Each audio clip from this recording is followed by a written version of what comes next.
Buenas tardes, mi nombre es Daniel Alejandro Tobar Camacho, soy estudiante de la licenciatura en atención prehospitalaria del quinto cuatrimestre de la misma. Escogí el tema de estabilización espinal porque creo que si bien es un tema que es básico para el paramédico, desde el paramédico básico lo tenemos que conocer, también es un tema controvertido en la actualidad, controvertido porque tiene muchos dogmas que no se han dejado atrás y que lo ideal sería que se dejaran atrás.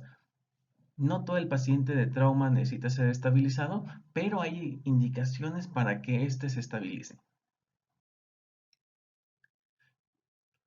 Por lo tanto, hay que hablar del protocolo de trauma. El protocolo de trauma es algo que nos tocó, incluso nos tocó a muchos que somos relativamente recientes en este ambiente, que somos jóvenes en este ambiente. Los profesores técnicamente te dicen que todo el paciente de trauma se tiene que inmovilizar. Y hay una manera muy específica de hacer esto, que es colocar al paciente en una férula espinal larga con un collarín e inmovilizar el tronco, la cabeza y los pies a este, que esté bien pegado. Incluso a muchos nos tocó, o creo que nos sigue tocando, malamente, una práctica en la que te inmovilicen todo y al paciente lo giran de cabeza con la intención de verificar que él está bien fijo sobre la camilla para que veamos que sobre una férula espinal larga el paciente no se mueve para nada. Pero pasamos a otro punto. ¿Hay que estabilizar o hay que inmovilizar la columna vertebral? Según los protocolos que veamos, tenemos que usar palabras diferentes. Algunos dicen inmovilización de la columna espinal y hay unos protocolos que dicen estabilización de la columna espinal. ¿Cuál es el correcto? Depende. Y depende de cómo interpretemos la información. Esto aparece en la Biblia. Pero en muchas de las ocasiones es suficiente con estabilizar al paciente sobre el mismo colchón de la camilla. No es necesario hacer tanto relajo, tanto drama. Con que vaya sobre el colchón de la camilla con su collarín es más que suficiente para que este paciente se traslade de una manera segura. Pero habrá pacientes que necesiten que nos ayudemos de un dispositivo para estabilizar la columna vertebral. Pero, ¿cuándo sí y cuándo no vamos a inmovilizar la columna vertebral?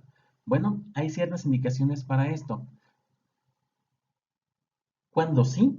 Cuando hay un traumatismo contuso con un mecanismo de lesión preocupante que está acompañado de la alteración del conocimiento. Esto puede ser por el mismo mecanismo de la lesión o por la influencia de alguna droga o patología. En estos casos vamos a proceder a la inmovilización o estabilización de la columna vertebral.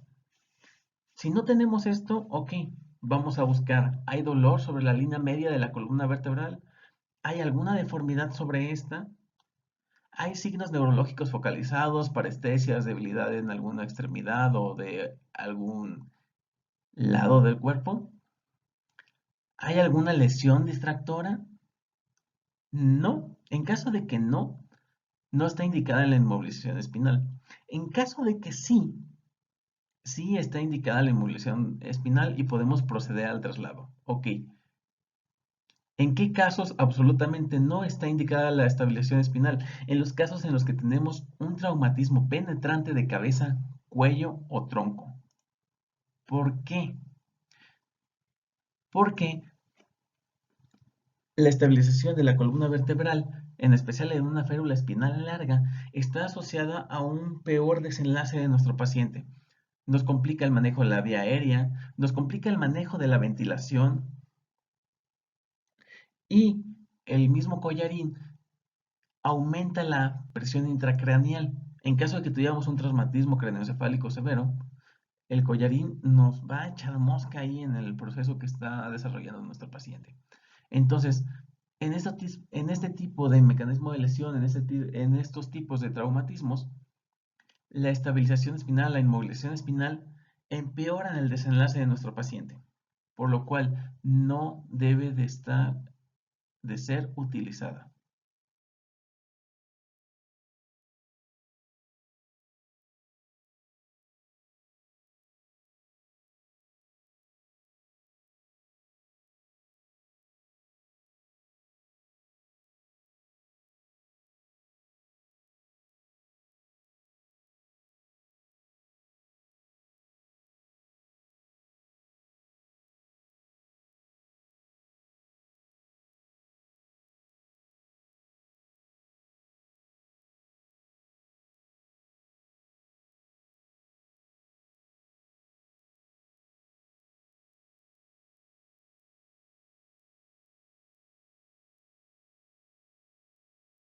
Tenemos la camilla Scoop.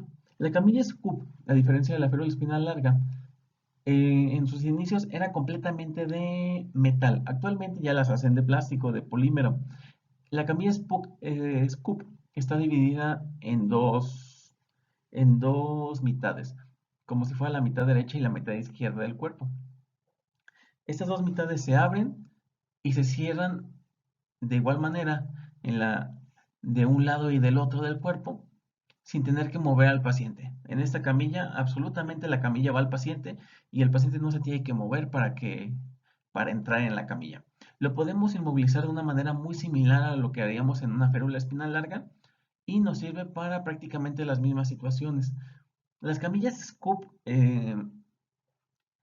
su mayoría suelen tener restricciones de peso un poquito mayores a las de la férula espinal larga, pero hay para todos los pesos y tamaños. Entonces, si podemos adquirir una, podemos tener la confianza de que nos va a aguantar. Tenemos el colchón de vacío. Este colchón de vacío es relativamente nuevo y la ventaja que tiene es que el colchón se amolda completamente al paciente. Está hecho de básicamente bolitas de unicel que al colocar al paciente sobre él se amoldan a sus huecos naturales y fisiológicos y al momento de sacar el aire se vuelve completamente rígido, por lo cual el colchón permite una buena estabilización de la columna vertebral, adaptándose a los huecos naturales del cuerpo, permitiéndonos que el paciente se traslade de una manera cómoda. También podemos utilizar la camilla del carro camilla, el colchón del carro camilla, para estabilizar la columna vertebral. Si nuestro paciente ya tiene colocado un collarín, está consciente, se puede mover, hay un mecanismo de lesión que nos preocupa. Ok, no es necesario estabilizarlo en una férula espinal larga, probablemente ni siquiera en un colchón de vacío. Si él se puede salir solo del vehículo, que está descrito en la literatura, de hecho está descrito en el PHTLS novena edición y está descrito desde la octava, el paciente lo podemos apoyar indicándole cómo. Él se puede salir solo del vehículo y hay menos movimiento el que él se salga solo asistido por nosotros a que nosotros lo saquemos. Está descrito en estudios de movimiento cómo se mueve más cuando los paramédicos sacan al paciente que cuando el paciente se sale solo. Entonces, si el paciente se puede salir solo del carro, es mejor que él se salga solo porque se mueve menos. El collarín está indicado. Sus indicaciones no han cambiado. Solo se le han agregado restricciones, que es quitarlo cuando tenemos un traumatismo craneoencefálico severo, porque aumenta la PIC, y cuando necesitamos un manejo avanzado de la vía aérea y que no nos permite el manejo de la misma. Vamos a utilizar un collarín rígido, que es el que está indicado para trauma. Los collarines suaves no están indicados, no, los dos no restringen como tal el movimiento del cuello, pero lo hace un poco mejor el collarín rígido. Y nos va a ayudar más el collarín rígido que el suave en una situación de trauma y nos permite visualizar el cuello, que es algo muy importante. Como conclusión, hay que usar nuestro criterio diagnóstico para la inmovilización espinal, para la estabilización espinal. Lo que vayamos a hacer, hay que tener las bases científicas para hacerlo y no basarnos en dogmas que hemos utilizado a lo largo de muchos años. Y por último, estas son las bibliografías que utilicé para el siguiente video. Muchas gracias.